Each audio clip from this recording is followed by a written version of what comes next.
SFJ 4x4 That's right. Studios presents in my oversized four-wheel drive Jeep. a Jeep podcast starring industry experts. Pure monosity. What? Say that again.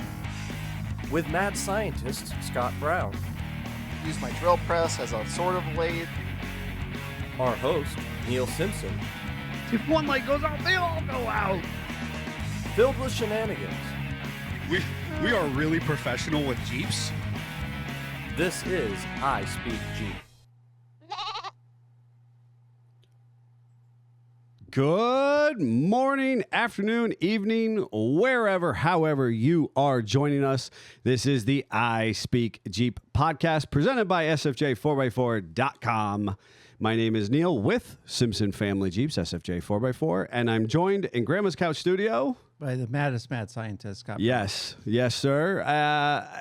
Jeff, the Italian Stallion, the producer, is not with us this morning. I found that out about, 5 minutes ago. Welcome to our lives. Apparently, you and he had a side conversation. It was more impactful for him than me, I guess. 'Cause I thought he was still going to. No, it was like I need to reach out to Neil. I was like, well, then you should do that. Yeah, well, here we are. So, and as fortunately in the comments, Bill McWilliams saying, yes, you're live, because quite frankly, I actually have, no idea whether or not we were live or what we were doing. And we'll talk to each other ourselves anyway. Yeah, that's fine. We were talking about building. So, Yeah. Nathan, jumping back in the comments, guess who's back? Apologies for missing last week. I was wrapping up work on the Gladiator after tearing apart the front axle, replacing the seal. Now she's ready for our 5,000-mile trip next week.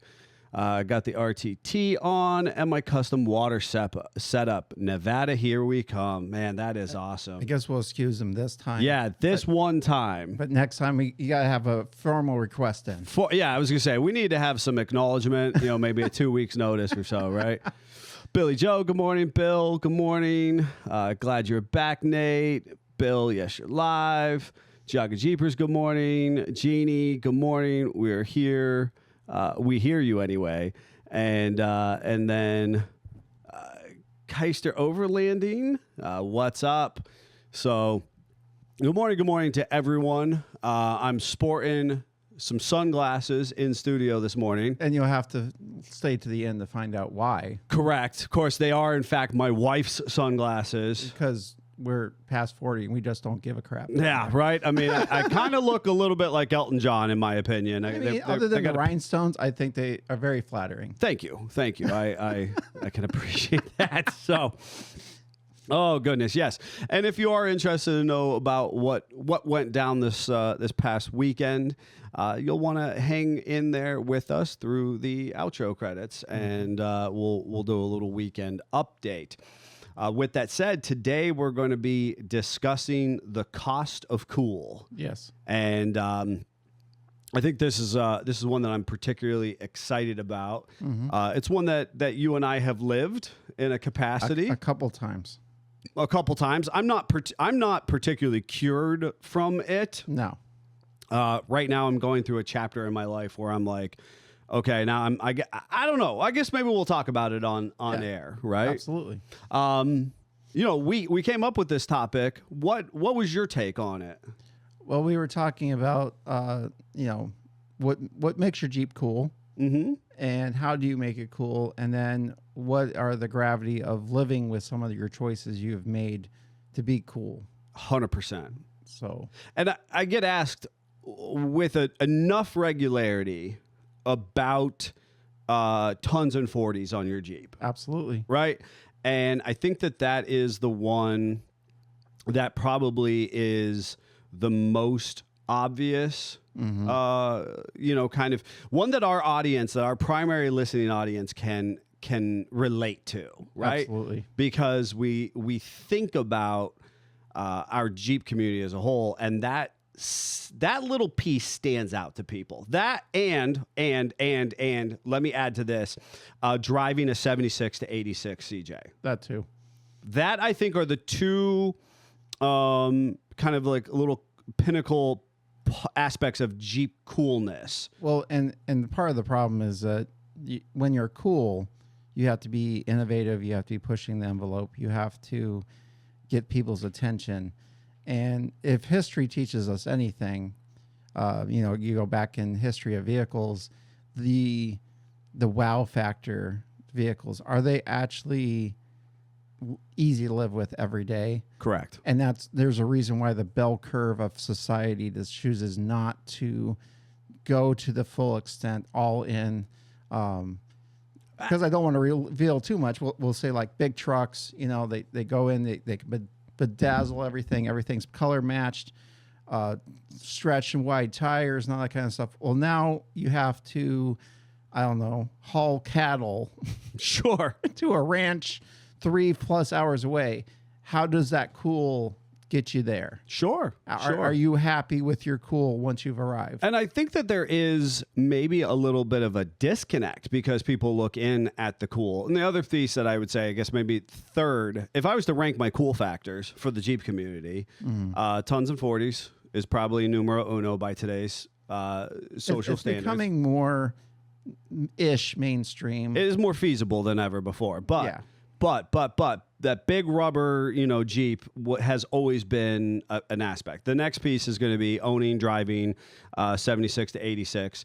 And then third on mine is some type of flatty. Yes. And an experience owning, wheeling, driving a flatty. And the actual experience of driving it versus what people perceive it as. Absolutely. You don't know what you don't know till you know it. And so I think that, and obviously, I have been, pretty publicly vocal about my willingness to do things that the average bear. I don't even know. I lack the filter to understand that the average bear. To deal with the suck. To deal with the suck. I endure the suck better than the average bear. And I'm not even conscientious about it until people bring up certain aspects of it. As I have mentioned prior in a podcast this was many moons ago, I drove, when I first got my International, it did not have a radio in it. And it's straight piped, and it has, a rubber work truck package flooring, so it's not insulated or anything like that. And it's an International. It's just a more workish Yeah, truck. Joe, when he chimes in, typically he'll message me about my International manure spreader, right? Because it's made by International, my combine of sorts. And I drove it to the Outer Banks, hauling 3 Jeeps with no radio because we're excited to be there. I was just excited to drive the truck, and it was a cool crew cab semi, and it was doing the work, and I liked listening to the exhaust and the engine hum, and it's only in retrospect that I recognize that other people would not think that was as. I had no air conditioning and I had no radio. Yep. Has little to no insulation. Yep. I rowing gears on a manual. I was literally talking to a lady this weekend. She was picking up her Jeep, and she said, and her Jeep is ailing a little bit. She's having to think about reinvesting or letting the Jeep go into greener pastures. And she said, a lot of people don't understand. I have half doors. I'm a manual. It doesn't get good gas mileage. It doesn't, leap tall buildings. Sure. But it's my Jeep, and she drove a minivan up to get the vehicle. Oh boy. And she's like, it's quiet. You can hear the radio. There's no tire noise. There's no flapping of the top. Yes. Relatively comfortable. And she's like, I guess I'm just weird that I prefer the flapping, the noise, the hum, that kind of stuff. And I was like, no, that's fine. But that is a little bit of the suck that people, I think the JK kind of took some of that suck out of it. Sure. And so now we have a generational disconnect of owners. And partly of this is the coolness, like you're saying, the 76, 86, or even a TJ, people with a newer Jeep, they'll get a JL, that's their first experience, or even yet they'll get a Compass or a Renegade, and now they're part of the brand, and they're like, oh, it might be quaint, to get an older Jeep. Yes, it's nostalgic. It's romantic. It's older, so it's cheaper and that kind of stuff, and I can invest in it. And they have no idea about the flap, the hum, the rattle, the clang, the bang, the bad mileage, that kind of stuff that we all kind of take for granted. Sure. Of the ones in the know. And, kind of expand upon that, I think that to be very direct, as humans, we're oftentimes in pursuit, either intentionally or accidentally in pursuit of comfort, right?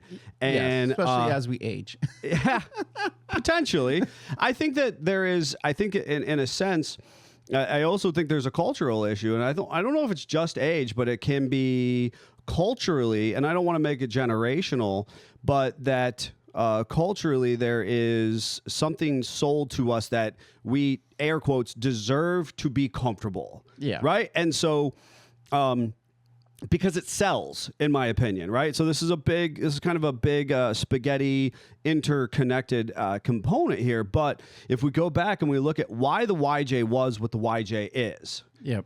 It was intended to improve upon everything that iconic 86 CJ lacked. Yes. It was wider, flatter springs, little lower, better power band, more reliability. Better heater, better wipers. Exactly, right? Some had air conditioning. Their intention was to broaden the market and attract a market demographic that previously was not buying Jeeps to the Jeep Wrangler platform. And what did the hardcore Jeepers immediately say? No, I don't like it. I don't like it. It's not a real Jeep. Yeah. And they went to, then the TJ. 100% rinse, wash, repeat. Did the exact same thing. I don't like coil springs. And so, funny enough, you had brought up, said, well, people go back to the TJ and it's quaint or romantic or whatever. At one time, the TJ was the equivalent of the JLJT. Absolutely. It had all the bells and whistles. It had and entirely too many things that people felt were unnecessary. And for some reason, Jeep stuff too, we're always like 20 years behind. Mind it, how your Jeep is equipped, or even the public's understanding of how the process works. Mm-hmm. So when I got the Jeep that would become Chuck Norris, in my head, all I ever heard was the heaters suck, the tops leak on you. Sure.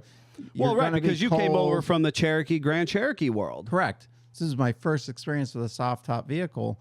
And all my dad had told me my entire life, which was he was growing up with flatties and early CJs and that kind of stuff, which all accurate statements for those. Sure. And I remember literally, going through a car wash and like, I'm not getting wet. And the heater's actually pretty good. Yeah. And I remember, I did play around with top-down stuff. I didn't stay with it, but I did play around with it. I remember it was hot, sitting at a traffic light, baking in my black Jeep. And I'm like, I'm really hot. So I turned on the air conditioning with the top off and the doors off. Yes. And it cooled me down. I was like, this is okay. This is tolerable. Yes. This is not what my dad talked about. So in some regard, that was cushy. That was. Yeah. It was. And by then the JK crowd, JK comes around and we start throwing out, it's a minivan, it's got it's got power doors, it's power locks. We had never had that before. Yes. Let alone the Uconnect stereo system was improving. You can make a phone call over your Jeep. Right? You know, the hardtop was a better design than ever before. So anyways, I think that we are sold this bill of sale societally that we deserve comfort, right? That there we are in this pursuit that somehow in our pursuit of betterment also equates to comfort. Now, without getting too far off the beaten path and getting into some American Hustle conversations when that podcast is up and running, I think that naturally a lot of people, good, bad, or otherwise, do pursue comfort over cool factor. And I would say the JK and the JL, it's made it a bigger divide between the cool factor and the norm because the Jeeps are just so good out of the box. Yes. So you have a kind of almost a poser feeling for some in the demographic that, oh, they're in a jail, they're a poser because they're just so cush. Correct. Their steering wheel's warm. How dare they? Oh man, I love that heated steering wheel. God, it's my favorite. And so ultimately, I think that if we talk about the tons and 40s conversation, that and Jog Jeeper says tons and 40s are cool if you use them. I think there's a vast majority of people who just like the pictures. They like the look of it, as well. And with that said, I think that has a little bit of bearing from back in the day when it was really hard to put 35s and 37s on a vehicle. I was literally just thinking, like back in the day when you had tons and 40s or even over 35s. Correct. You were a fabricator. You were a craftsman. You had made your destiny in your garage. And now we're to a point where you can set a credit card on fire, order the axles, they bolt in, order the lift kit, relatively bolts in, fenders, all that. The world is your oyster, and you can have a tons and 40s or more and relatively daily drive it. Where back in the day, I remember, you would have 35s were boggers. Sure. And that was a trail rig. Right. You didn't go to the corner store. Right. Let alone to be like, oh, I'm going to drive that to work, or I'm going to drive it 3+ hours away.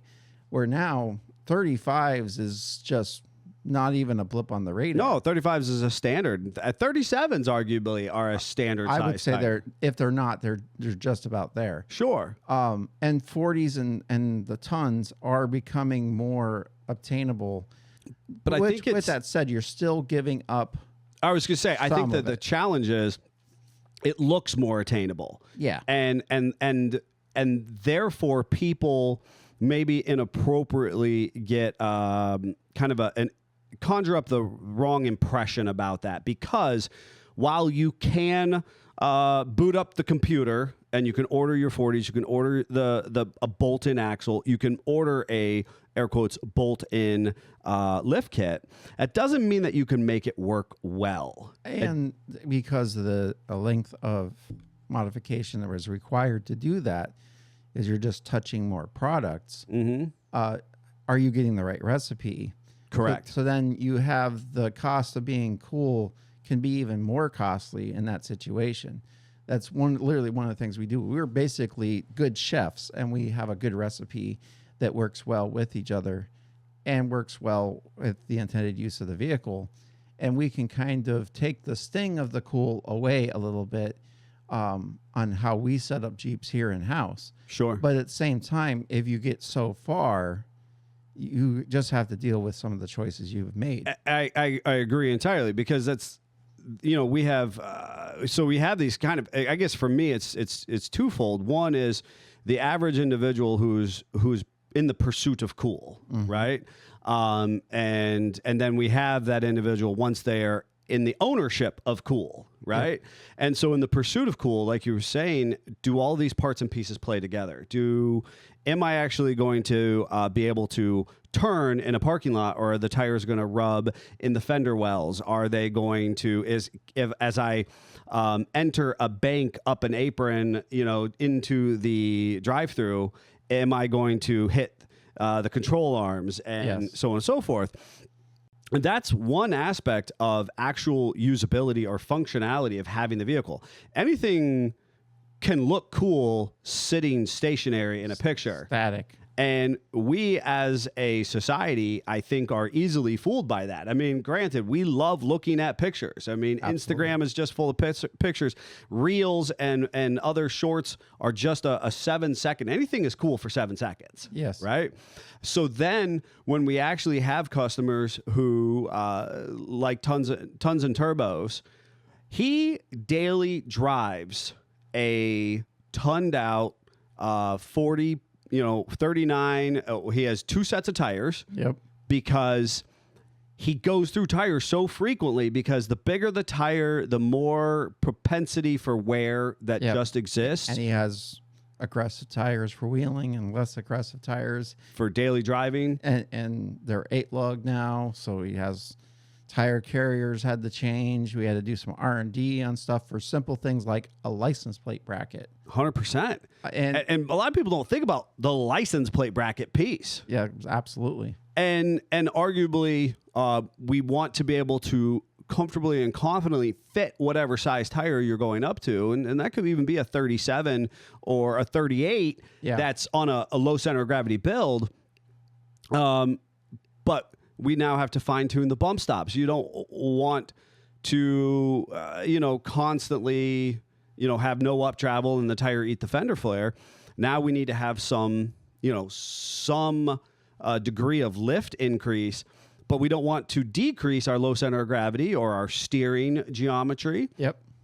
And I think that, and the other piece with tons and turbos is, he buys a new set of tires every couple of years. And that is a expense. Yeah. But he does it because he loves the cool factor of having his Swiss Army knife Jeep. Well, and the impact he makes when he shows up, because he literally uses it for work and that kind of stuff. And he shows up in this monster of a Jeep that is personalized exactly the way he wants it to be. Right. And immediately he has street cred. Sure. Because it's like, man, you got the stereo, you got the wheels and tires, you got the axles, you got the lift kit, and you do what with it? That's your only vehicle? Right. And I was literally thinking, like, every time we kind of become something cool becomes more mainstream, we have to, the outliers have to get further. They become more and more fringe. More and more out there. So now we literally have groups of stock-ish flat fenders that go out and wheel them, and then wear their flannel, and they have an axe and Paul Bunyan. I do love what they do, and might come along, that kind of stuff, and they're really embracing the suck of the flat fender. If you're not getting whiplash and your spine isn't broken, are you really wheeling? Right, with your rigid mount seat. And yeah, I have this picture of me wheeling the 48, and my daughter was young. It's on the social pages, and it's a really cool looking picture. And and she was like, she looked at that picture and she was like, and this is when she was younger, she's like, "Is that you, Daddy?" And I was like, "Yeah, that's me." She was like, "What happened? You were so cool." And I was like, that's so funny. Like, she saw me looking like a cool guy, you know what I mean? The jacket, the topless. I had no windshield because I wanted to endure the suck. Yeah. And I think that, we have, society is filled with these cowboy type characters, especially Western civilization. Absolutely. And we all want to live out that capacity. And I think what's interesting is the Jeep community as a whole, and sometimes we lose sight of this as a community, simply owning a Jeep is different. You're fringe. Is fringe. Yes. It is fringe. Simply owning a Jeep is slightly more fringe than owning a really highly practical Toyota Camry or Subaru something or other. Yep. Right? That's so funny because... And you see that reflected on a lot of like Consumer Reports and that kind of stuff. They're always coming up in those lists. Yeah. Of like most maintenance or most this or worst gas mileage or that kind of stuff. And it's like the Consumer Reports people can't understand why anybody would want to drive a Jeep. Somebody drive one. And that's exactly right. We're the fringe of the fringe, and we lose sight of it sometimes to be like, certainly when that individual who's driving their flatty with no windshield and wheeling it is like, well, it's JL owners. I gotta be honest. I mean, a JL owner still is just not. They're giving up fuel economy. Yes, they're giving up the reliability of this 300,000 mile Toyota. I just had a brainwave. You're the cool of the cool is how integrated into the new normal are you?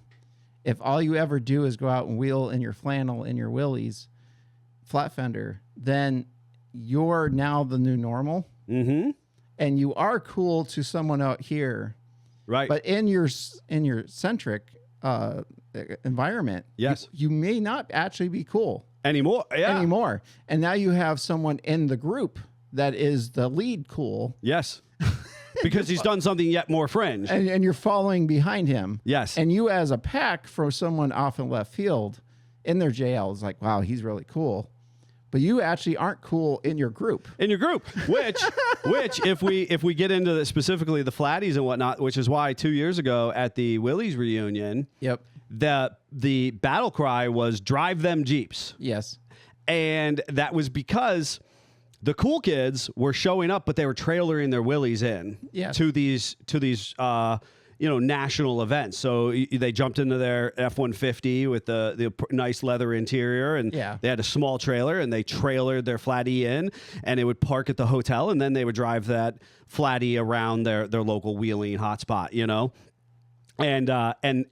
and they called themselves to task because they were like, who's actually cool enough to drive to the event as their Willys being their one and only primary and in their driver. Defense, it's always like a monsoon every time they do this. Oh my gosh.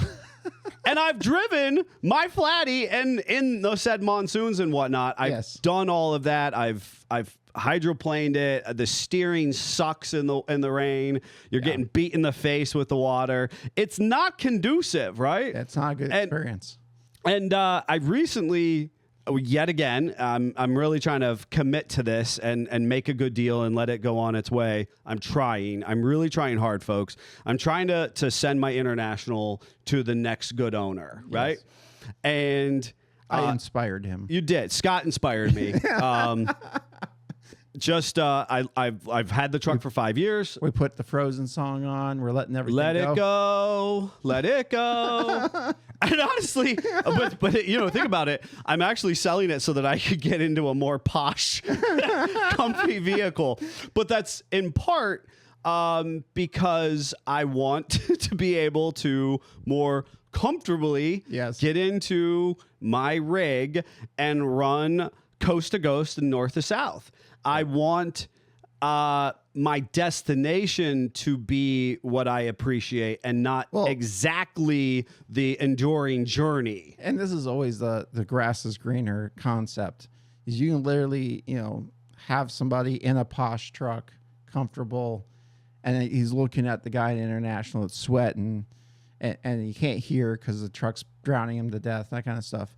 He's like, man, that's a real trucker right there. That's right. And the other guy in the International is looking like, man, I wish I had air conditioning right now and I could like roll down the window over there because somebody needed to say something. Yes. So it's all relative. It's always you're always wanting to go where you're not. Yes. And I try to keep in perspective as something that I was exposed to years ago, and it was about the race industry. That was what stood out to me. Absolutely. The guy in the $1 million race trailer that he's got his cold brew in his hand out of the fridge, air conditioning in the trailer, and that was a rough race season. Now what am I looking at? Yeah, this sucked. I'm unhappy with this. The track wasn't good. That the third, right? And then you got the guy with the rusted out square body with the used garden trailer that's sort of working for a car hauler with the truck. The wheel just fell off the race car, and him and his buddies pushed it on. Yep. And they got like lukewarm drinks and they're all just destroyed. They all need cleaned up, and they're like, man, this was awesome. This was the best day of my life. And, I try to keep that in mind, right? When we talk about the cost of cool, because those guys are looking in at that $1 million race team and be like, oh, they made it, right? Yep. Whereas that $1 million race team, he might not actually feel so warm and fuzzy about his, and he might have lost sight of how good it felt to once be that guy with the cob together race car running around the dirt track. Absolutely. And risk of kind of giving an idea of what the American hustle is. We were talking about this before the podcast, is both of those people can have a good experience. They just have to look at the world with a half full cup, not a half empty cup. Correct. And those people can both be cool and both be happy where they're at in life. Right. They just have to accept that this is part of their experience, a part of their moment. Whereas Tons and Turbos, come back to him. Yep. he does. He accepts that the cost of his cool factor is he's going to have to buy tires with more regularity. His maintenance costs are going to be greater than the average bear who just has a stock vehicle driving point A to point B.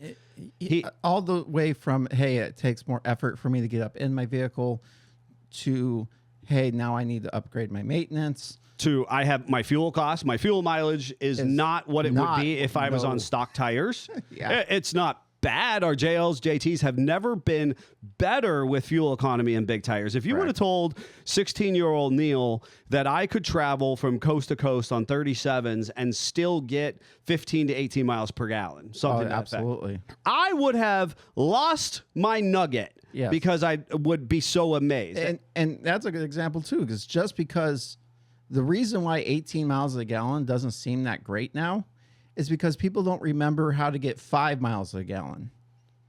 They don't. Yes. They don't remember life with a 3-speed manual, all gear transfer case, just sucking all the power, and you're happy to break 9.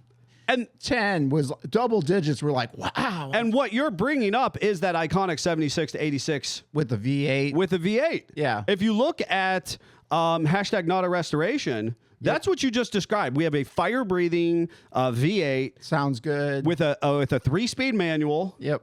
And all gear driven. There's no chains anywhere. No.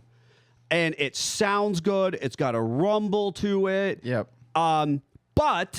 But Double digits are a good day. if with a stiff wind at your back, And that's with fuel injection, only 33s, trying to be mindful. Everything's been touched and restored. but let's even just talk about AMC gasket technology. Oh, The cost of cool in this Jeep is the fact that you're never going to have the valve covers not weep. a little bit. And that's an all call to if there's a gasket manufacturer out there who wants to step up to the plate and satisfy our Please. industry. But as just a dollars and cents, there's not, right? No. Time has marched on, and the volume of V8 AMC engines out there needing regasketed is minimal in comparison to the rest They all need regasketing. well, they all do. but the requirement of being better is not there. It's not. And this is the conversation of capitalism as a driving force.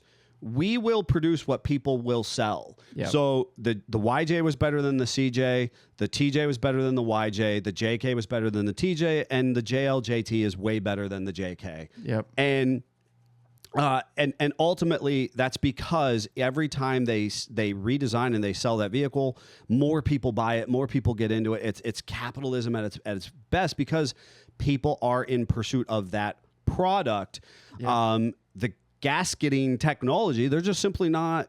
They're not going to put a bunch of R&D money and time and energy into making that product. And that's a perfect example of you get a certain customer that gets an older vehicle because it's cool. Mm-hmm. And they have no idea about the valve cover conversation. Sure. And they just expect a magic gasket to, and now my valve It's covers gasketed. will never sleep or leak again. I have touched it once. Where I remember, even with small blocks and stuff like that, that was like a every year and a half, 2-year thing. Oh, my gasket's leaking again. Yep. I got to go do the valve covers again. Where now we're spoiled. We get 100,000, 150,000 Sure. miles out of a 3.6 and the valve covers don't leak. And now we're all hung up over, well, I had a rocker arm fail. But how many miles did you go? Sure. Like It's 100% relative because, my dad and I used to, when we started driving, and there's still plenty of guys and gals out there who are like, I'm trading my car in at 50,000. yeah. Right? That's a mentality that's stuck when engines only lasted 100,000 miles. If you were lucky. You had an 81, 82 CJ at 30K, the plastic valve cover cracked in half. Yes. And it started not just puking, like pouring oil out the side of the motor. Right. And you just accepted that. And now, in that situation, the OE didn't even have an answer. And I think You had to go to the aftermarket to make an aluminum valve cover that just if we're honest, leaked less. Wasn't leak free. Right. And now we're over here, we accepted that as the normal. And now we're like, my 135,000 mile V6 needs motor work. Yes. We've got 100,000 miles more. And there's people that can push the envelope. They just don't know. And they will drive it till all 4 cams have problems. And then, you mean it's not supposed to make that noise? Nope.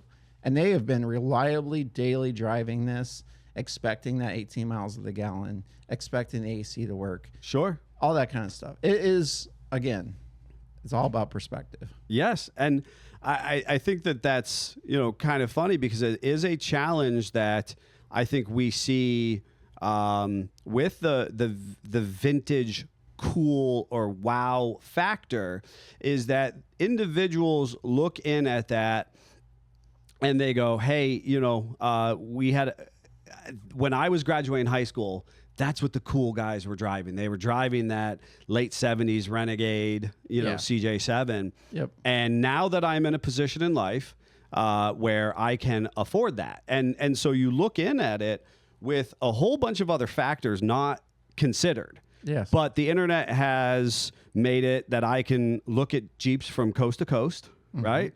And now they're very accessible. So now a Jeep is very accessible to me. And if I've made enough money, I can buy said vehicle, right? Yep. There's a whole bunch of other unintended factors like, can my spouse get in and out of the vehicle reliably? Yep. And will they want to travel with me? Yes. And to circle back to my own self-deprecating experience with my international, I like my family to go places. And I suppose I never really thought of how many times I was going to be running between the Carolinas and Florida, or most recently out to Las Vegas. Don't know what you don't know till you know it. 100%. And while my son and I had a perfectly great kind of rugged American road trip experience to Las Vegas and back, I cannot in good conscience invite anybody else along on that on that ride. And yeah, I am so fortunate, and it fits my personality type to have subjected us to that. Yeah.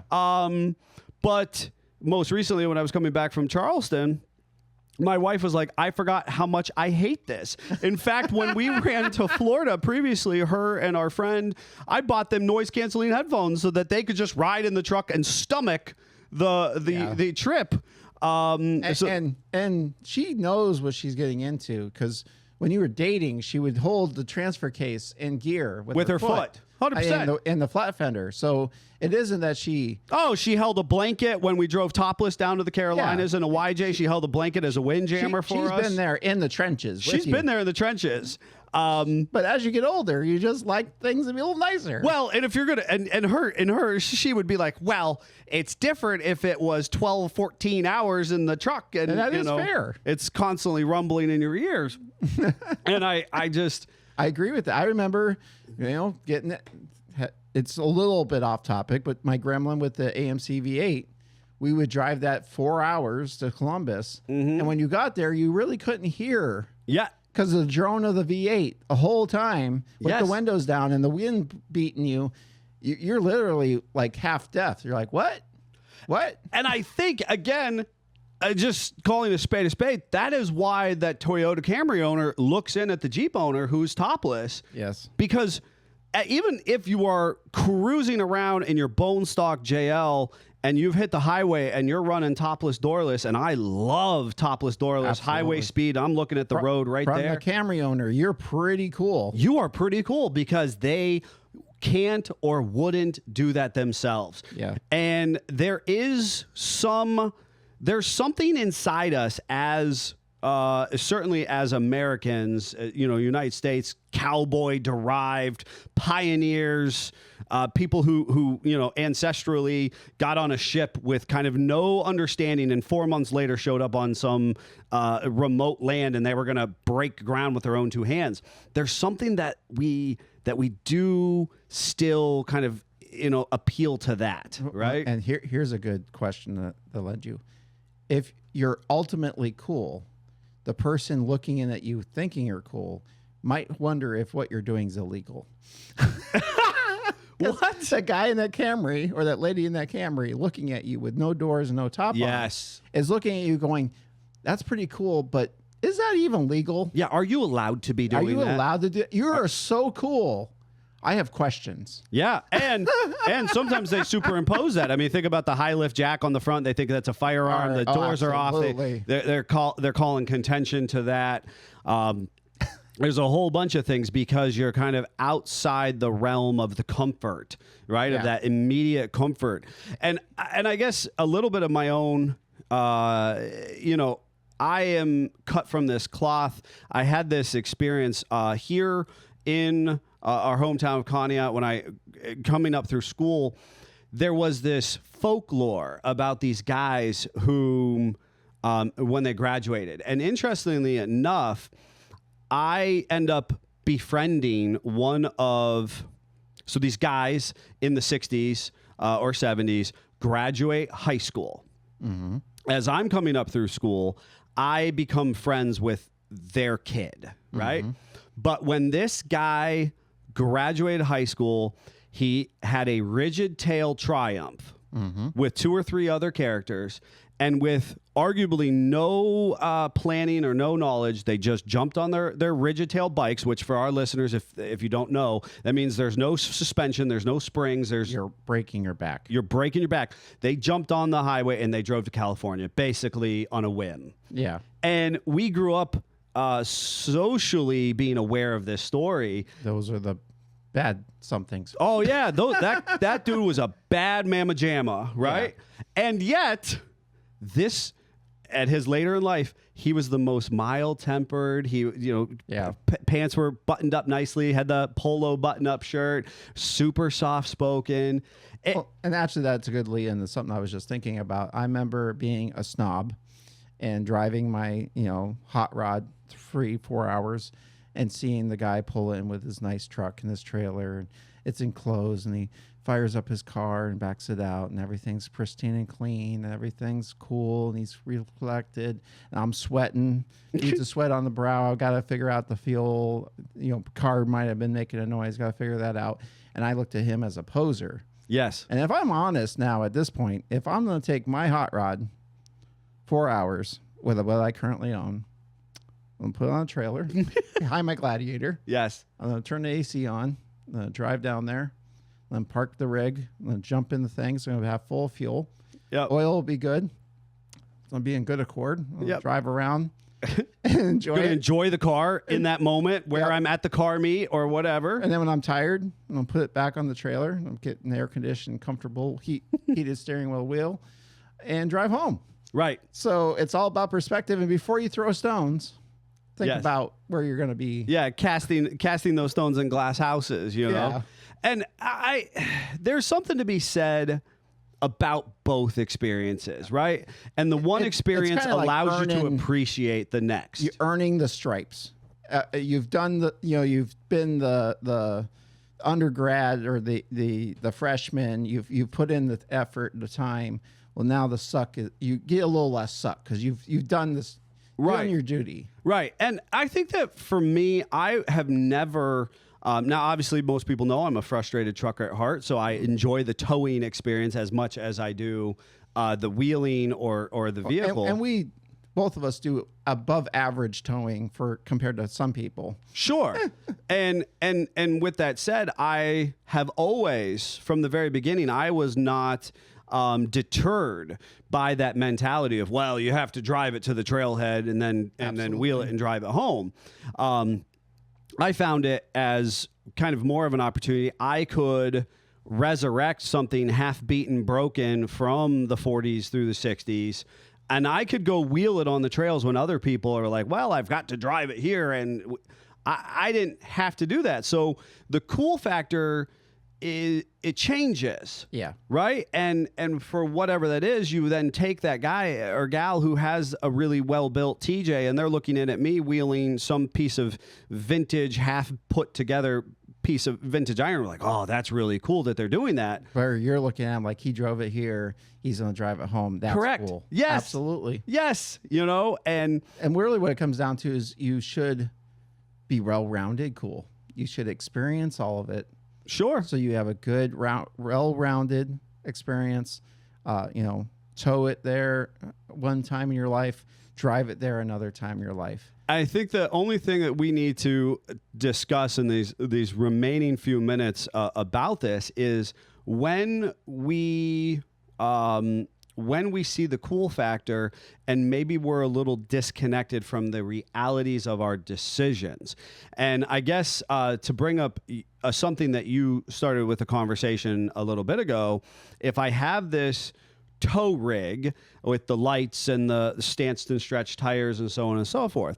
Well, I'm going to relate that to the Jeep community because one of the challenges I see is the rotor lights, the wheel lights, yes, and rock lights specifically.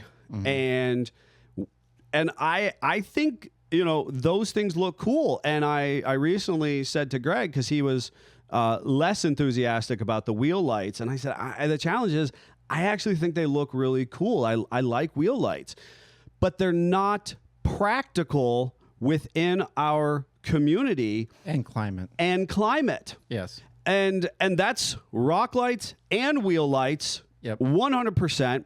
And the thing is that rock lights specifically got their start in the Southwest, not in the Rust Belt. Correct. And they're functionally using this light to night wheel so that you can see an obstacle appropriately illuminated so that you can pick your line. Yep. So we took the catalyst of like hardcore rock crawlers. Yep. And they needed a technology, and we added lights under there. And the problem is that an individual who wants to use their Jeep in a 365-day capacity, and you're using rock lights up under your vehicle or wheel lights, that no longer makes sense because in the Rust Belt or the constant subjection to schmutz in the environment renders the shelf life or the duty life of those components basically seasonal. Yeah. And with all that said, it's okay if you go into it knowing you have to change your tires every 2 years. When it's a problem when you buy the rock light, you think it's a forever purchase. Correct. I'm never going to have to touch this again. Well, that's just not fact. I spent a lot of money on this. I know you did, but we can't help the fact that when they brine the roads, everything is subjected to that. And you got 2 years out of it versus 6 months out of the cheapie set. They still have a lifespan. And the challenge is the cognitive disconnect. When we take a multi-billion-dollar company like Stellantis and the millions of dollars that they put into research and development, that is decades in response to federal regulations. If we were to go back in our way back time machine 80 years, the federal government wasn't heavily involved in automotive. And people died in vehicles constantly because auto manufacturers, first of all, you could just start an auto manufacturing business tomorrow. It could be Brown and Simpson, cars. Yes. And we could build 7 cars and call ourselves an auto manufacturer. And if all 7 of them burnt down or killed our the purchaser, the owner of that vehicle within the first month, so what? We moved on. That's what the auto industry was, the Wild West. Now that's not the case, right? The auto manufacturing industry is a mega monster that is decades in response to federal regulatory expectations and consumer market and capitalism refining that processes. So the rock lights that you bought on Amazon for $50 are simply not going to hold up to the $50,000 Jeep that you're driving. Absolutely. And you need any more effort to believe that. Just go back and look at warranty lengths on an 80s vehicle versus what they are now. Sure. I mean, 3 months, 36,000 miles was a good warranty. That was one of the best warranties. Back then. That was, all too often. That's where you got the taillight warrant, the concept of the taillight warranty. Absolutely. And now, and third-party warranty companies aside, and that's just a crock of crap as far as I'm concerned. But now there's a lot of businesses that are reputably willing to stand behind their product and workmanship. One, it creates consumer confidence, so we have to. That's capitalism at its best. Yep. But two, the products are refined enough to allow us to be in that position. Perfect examples of 3.6. They had some problems in 12, and they're like, okay, we need buyer confidence. So 14, 15, 16s, we're going to give you a 100,000-mile drivetrain warranty. Yes. We're going to double down on the warranty so that you can be confident that you're not going to have issues. Now, I think and that... if you do, we'll take care of it. Correct. Now, I think that Chrysler ultimately then creates that as an option because they saw where it benefited their customer base. But financially, they said, hey, we actually don't have to do this. People aren't taking us up on it. It's not. And so they did that. They regained their consumer market. Yep. And then they pulled back some. And then they pulled back some. And that's a natural ebb and flow of free market, work. Well, and I don't think people realize the power they have when they buy. Sure. They just don't realize that, well, if you don't like what they're doing, then just don't buy it. Correct. I mean, that they will not produce something that does not sell. And that's a whole other, that's almost American Hustle podcast content there because of that. I love the power of buying, you know what I mean? And somehow we think we're almost entitled or required to purchase. Yes. And I think that that's one of maybe the final points of the cost of cool. So many people are in pursuit of that comfort zone.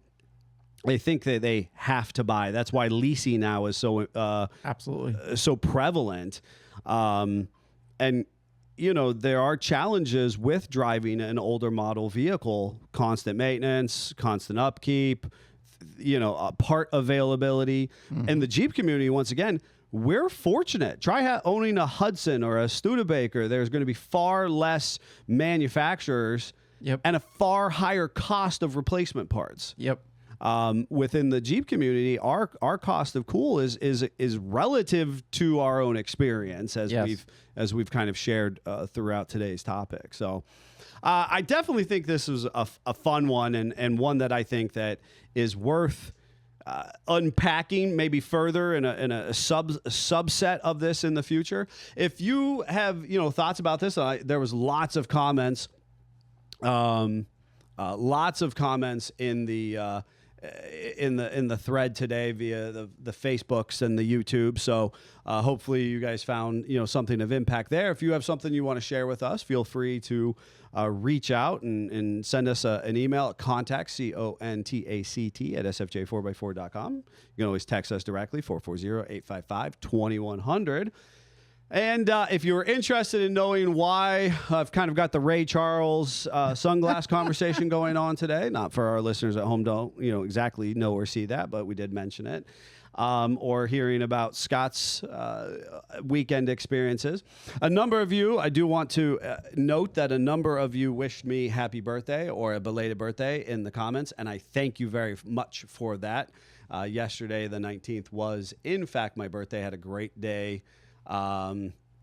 Just putting his flannel on and riding around with the windshield down. That's right. Which is that's actually kind of true in the process. So definitely a lot of good commentary in the comments.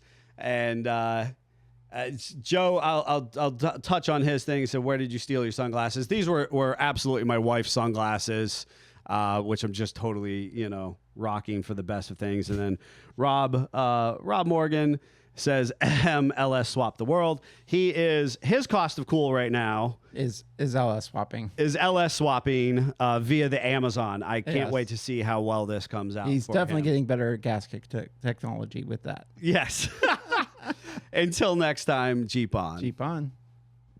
Oh, I actually have to Click things. click things. Nope. Nope. That one. Nope, didn't do it.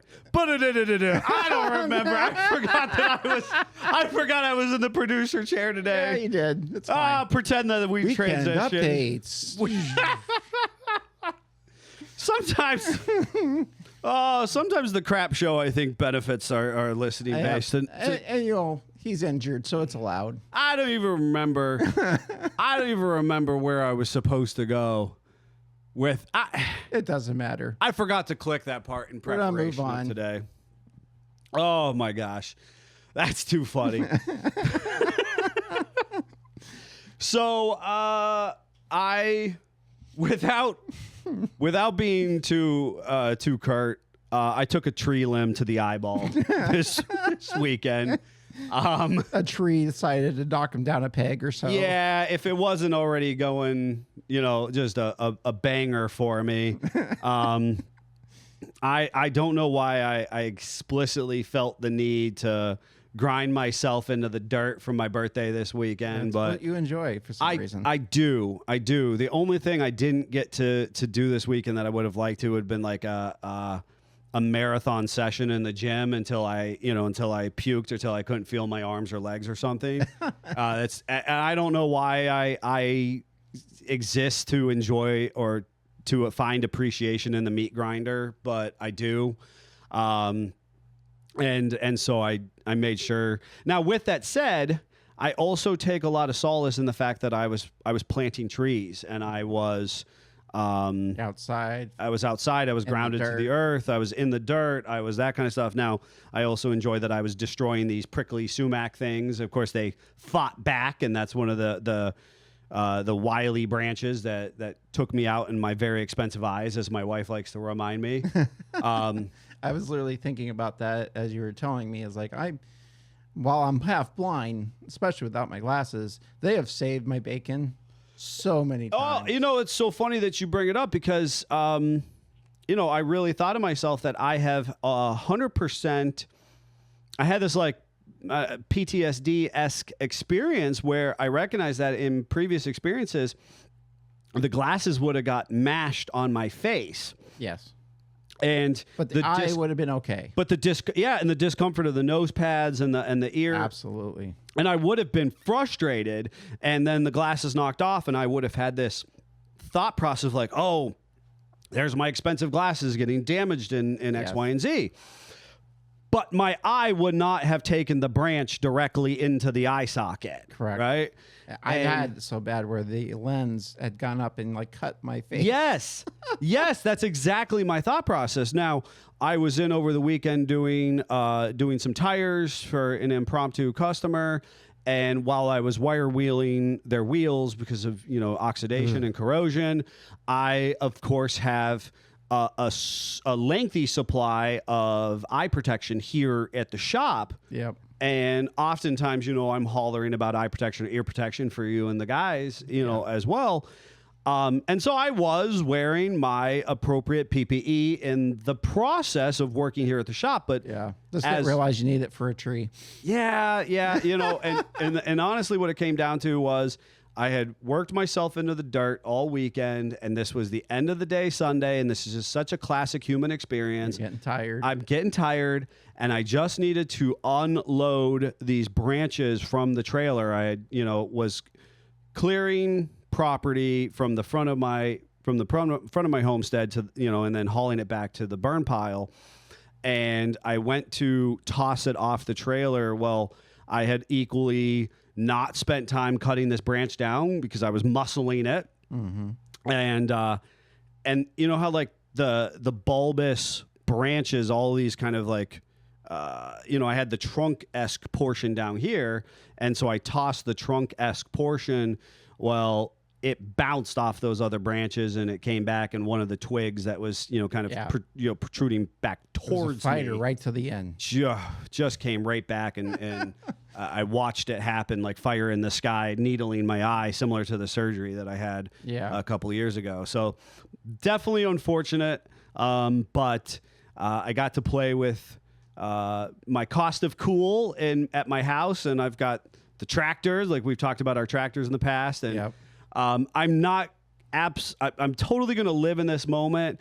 And I oftentimes don't take a lot of time to step back and look at kind of where we're at and what we've done. But I looked at all my black and red toys, my tractors, my lawnmower, Yep. little go-kart thingies, or little mini bike thingies, and I even my Done push a good mower. job of color coordinating. Of color coordinating in a frugal manner, you Yes. know what I mean? And I was like, okay, that was fun. Yeah. You know? That's awesome. So absolutely that. And then been divesting my other junk, right? And this and as I shared, those who are in our listening audience and in our social circles may or may not be fully conscientious that Scott made a huge move in his life for us as auto enthusiasts And hoarders. and hoarders. Scott had his childhood truck, Yep. which in hindsight we can look at the cost of cool and be like, it didn't make a lot of sense. Correct. For where we're at. For And those what- that don't know, it was, how my parents met. My dad sold it to my mom. It was just supposed to be a flip back then. she was literally just driving. This is back in the day when we just put vehicles out front of our house to sell them. And she drove by and was saw like, the truck. I could use that truck. I might need that truck in life. And, 4 years later, here I was. Here's little Scott Brown.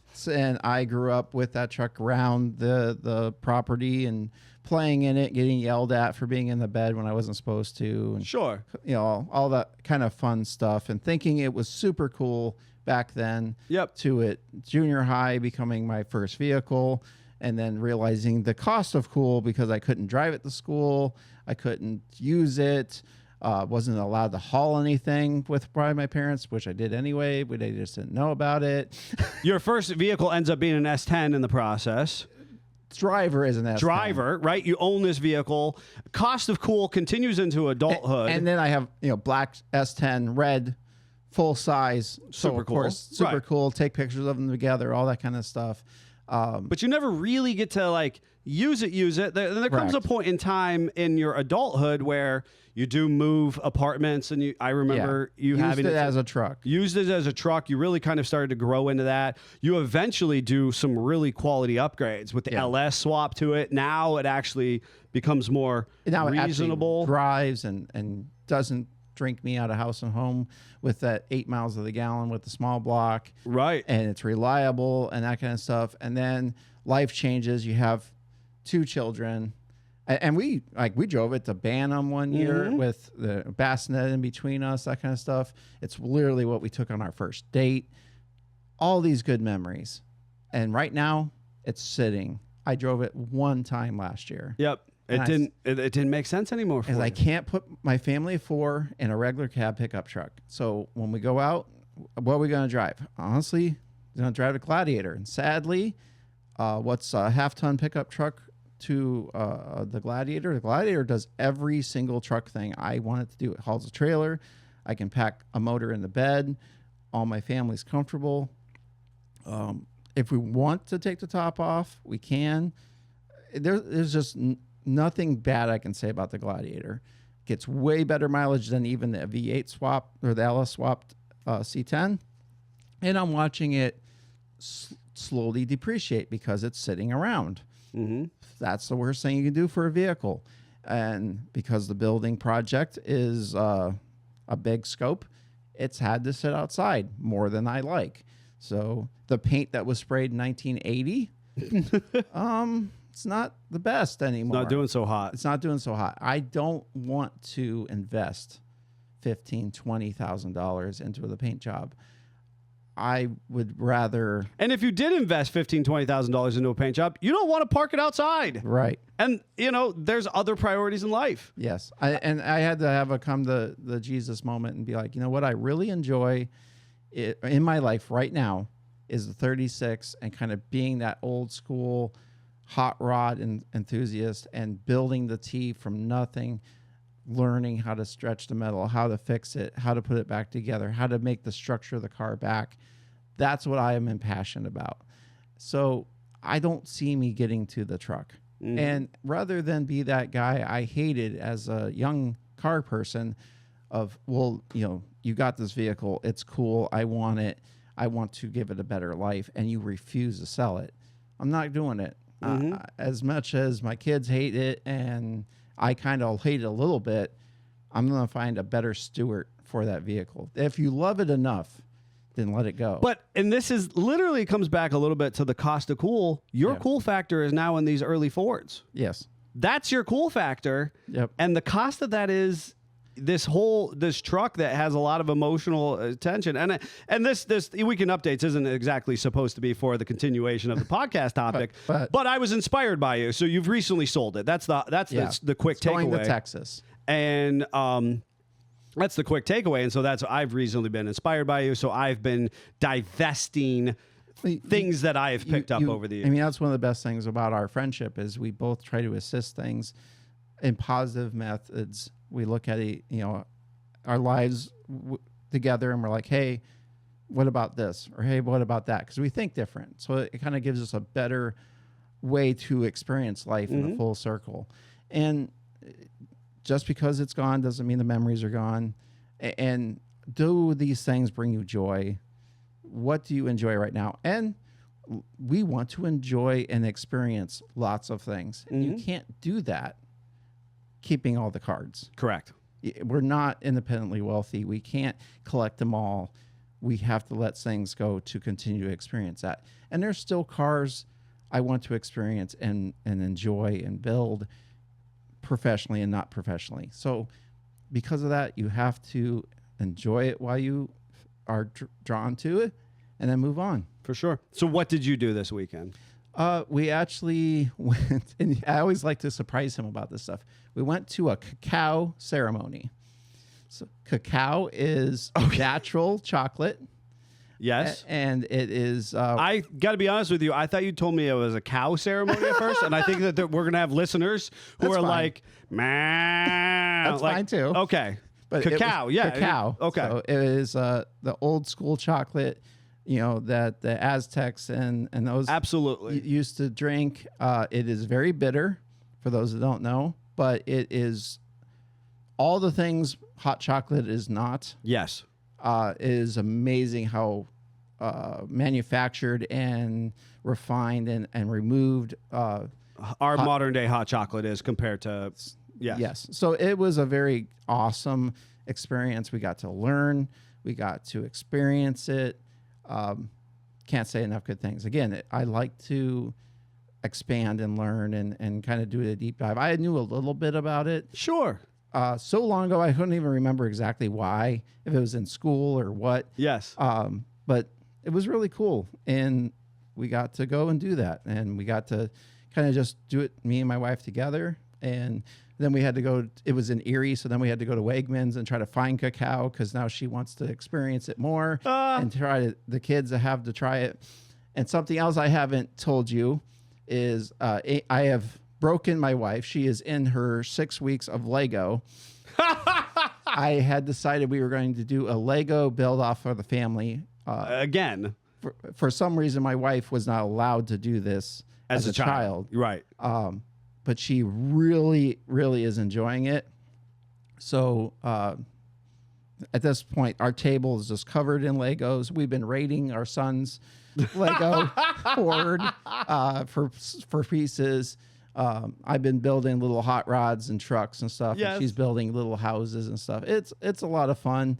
We'll see where it goes. It's the simple pleasures, right? Absolutely. Especially in a little bit of a tumultuous world we live in. It's these simple things where we can re-center ourselves, and it's not costing a whole lot of anything. It's not harming anybody. It's actually amazing how cheap it is. And what was really funny... Wait a second. Don't say Legos and cheap. I guarantee there's a whole bunch of people generationally within our spectrum who will be like, yeah, that is not true. Compared to car parts. I don't agree. No, that's not true. Dollar for dollar, I think somebody out there needs to fact check us, but dollar for dollar, I think Legos are probably still more expensive. Any which way, it was really funny. Thursday, there's a company that came to our mall, and the mall is just dying. But sure, this is a new store, and they resell Legos, and they literally have these giant bins. They dump the Legos into them, and you can paw through them and find the pieces you want. You fill up a bucket, and it's $20. Sure. So Thursday, we were there digging, me and her. looking for pieces. And when we arrived, there was an older guy, a little bit, like 10 years our senior or so. He's pawing through, filling his bucket. And Grandma and Papa come in while we're all digging. They got to be like 78 years old. Pushing 80, right? And the Grandma brings out a list. We're looking for this blue arch in this thing. And they start digging. And I thought, this is kind of cool. That is super cool. And this is something I have to admit, first time I went in the store, the kids were excited. They were digging through that. I was like, oh, I remember that piece when I was a kid. I remember that. And there were some adults digging, and I was like, it's kind of weird. And I was full circle. I was like, well, whatever. So That's so fun. Oh, Yeah. my goodness. All right. Well, I certainly appreciate sharing with you all the cost of cool. Billy Joe says she loves the big Lego builds. The bigger builds are definitely a challenge, Yes. and you are never too old for Legos. And it definitely lots of good conversation out there, and we definitely appreciate people being part of this morning's experience. Until next week, Jeep on. Jeep on. Oh, I have to end us again.